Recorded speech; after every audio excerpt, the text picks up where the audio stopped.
I mentioned I got a promotion at work. Part of that is due to the fact that somebody else got a demotion at work. That's right. It's my best friend Leo. Leo and I have been through everything together for like the last 5 years. He knows every little bit about my personal life, even more than the strangers that I'm talking to right now. Leo referred me to this job, which, by the way, I'm working at a hotel. I thought I was finally getting out of the restaurant business. Went and filled out my application, and they were like, "We definitely want to hire you." And I was like, "Yes!" And they were like, "For the restaurant." And I was like, "Oh, here we go again." Working a hotel restaurant comes with its own set of hang-ups. There are foreign to other restaurants. Get people come in and they're kind of cheap and they charge stuff to their room. And then they stiff you. But it's like, motherfucker, don't you know? I know where you sleep! Yeah, so like I said, somebody put the alcoholic in charge of all the alcohol. Who's the failure now, Dad? I say as I'm sitting up here drinking club soda. Nah, but how I got this promotion was really off of my best friend who referred me to this job getting a demotion because of me. See, I had a little hobby that I catered to when I was at work. Because he was bartending, like I used to love to just go and whenever he'd take a smoke break and ask me to watch the bar, I'd grab the remote and change the channel to Lifetime Movie Network. And then hide the remote. He'd come back and not know where it was. Sometimes it'd be like in the ice bin or in the cash register or underneath the bar mat or on the top shelf of the wine rack. He didn't know. All he knew was he had an irritated bar guest walking up to the bar going, "Why is this woman tied up on the TV? This is weird. Why are we watching this right now?" There was actually one guest who came up a few weeks ago and said, "What the fuck is this gay shit on the TV? Can we please change the channel? I want to watch some tennis." You can't make that up, guys.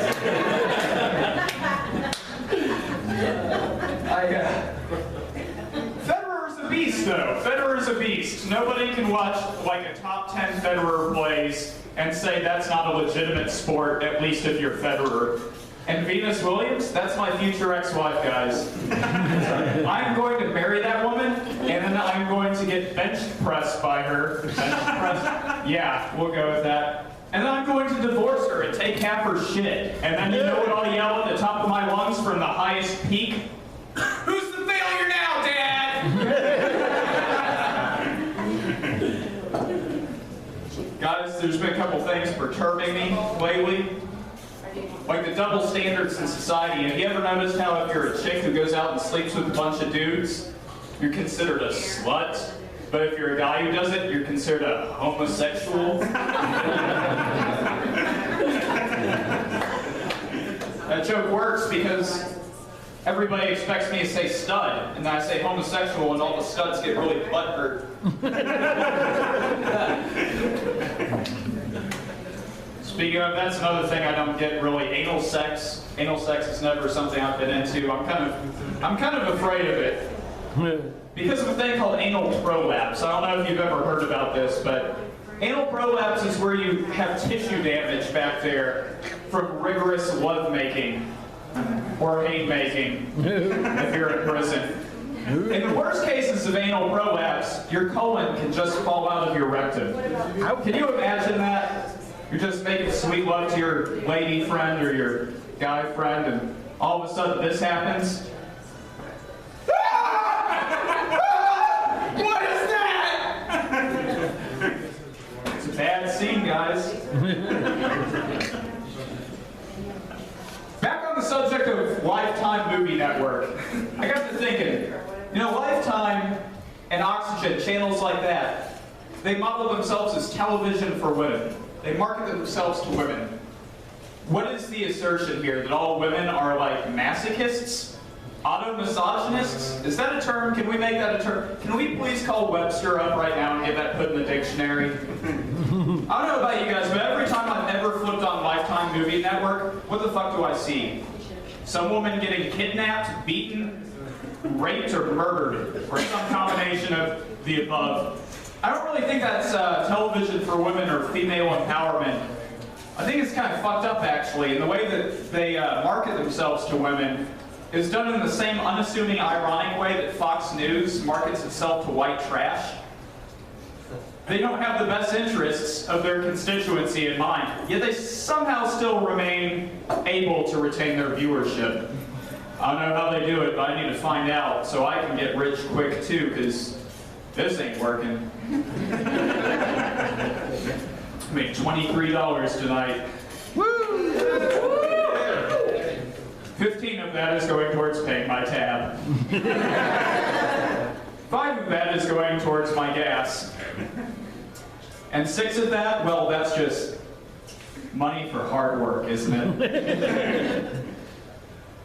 I came up with a new drinking game. You sit at home and watch Lifetime Movie Network, and every time you see something that's the exact opposite of female empowerment, you take a shot. Oh, yeah. Alcohol poisoning guaranteed every time, guys. What else is wrong with the non-feminist culture that is marketed to women in this country? I think it's Nicholas Sparks, really. Nicholas Sparks. Fuck that guy. Are you all familiar at all? No. Okay, he's an author. He wrote Walk to Remember and some other shit.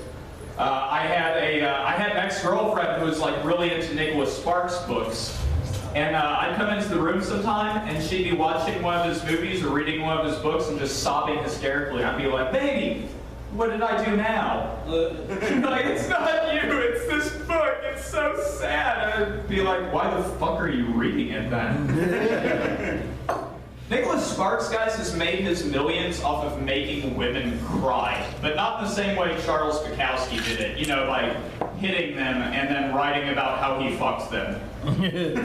He did it in an even more injurious way, I think. Like Nicholas Sparks, he has a modus operandi whenever he writes, and that's to outdo the tragedy factor in each one of his books with every book he writes. Like, the first Nicholas Sparks book was like, you know, there's this couple, they're in this wonderful relationship, they love each other so much. And then she finds out that he's cheating on her and he leaves her. Second book, there's this couple, they're in this abusive relationship, but she loves him anyway. And then he finds out that she's cheating on her and he leaves her. Third book, there's this couple, they're in an abusive relationship, but she loves him anyway. And then he knocks her up. And then she finds out he's cheating on her, and the emotional distress causes her to have a miscarriage, and then he leaves her. And it continues on this trajectory throughout the early parts of his career. Up until The Notebook, which if y'all have ever read this, the plot synopsis of this is that there's this couple, they've survived all the tumultuous trials and tribulations of a long-term relationship. They've survived infidelity and lost pregnancy and all that. What happens at the end of the book? She winds up with dementia and can't remember who the fuck he is. Make women cry. Because feminism, I guess? I don't know.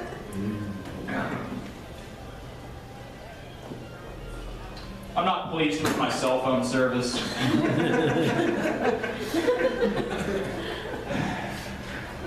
It makes me wonder, though, what Nicholas Sparks' grand exit from the stage of mediocre literature is going to be. I think it's going to be this book that's like 12 chapters of this couple and this just wonderful, happy relationship, and everything's going right, and then chapter 13 is going to be totally non sequitur to the rest of the book. Chapter 13 is going to be autobiographical of Nicholas Sparks and how he's not satisfied with his millions, and he's alone, and he's a hollow, empty shell of a man. And then he pulls out his shotgun and blows his brains out, and that's how the whole book ends.